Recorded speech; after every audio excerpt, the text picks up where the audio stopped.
Rimarrà aperta fino al 31 luglio la mostra fotografica inaugurata qualche giorno fa a Nuoro nella Galleria d'Arte Picas di via 4 novembre. Il ricavato dell'evento andrà a finanziare il progetto dell'Unicef Vacciniamoli tutti. In questa intervista Carlo Murgia, presidente provinciale dell'Unicef, illustra le finalità della manifestazione.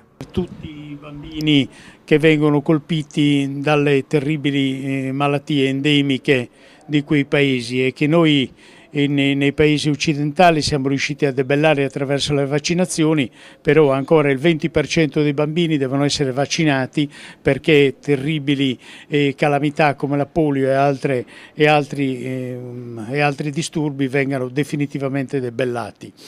Abbiamo pensato di incrementare la raccolta fondi con una mostra fotografica che si è potuta realizzare grazie alla disponibilità della Galleria Picasso che ha messo a disposizione i locali, ma anche di alcuni fotografi dilettanti ma di altissimo livello, che hanno messo a disposizione circa 80 scatti.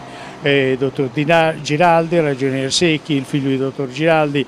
Il ricavato andrà naturalmente per aiutare la campagna.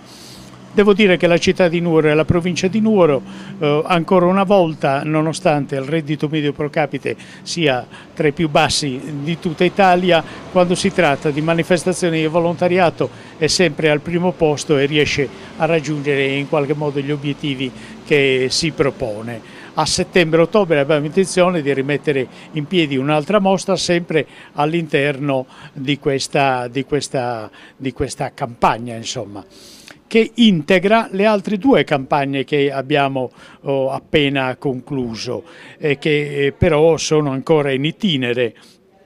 Io come tu e Vogliamo Zero. Vogliamo Zero, intendiamo abolire la mortalità infantile nel mondo.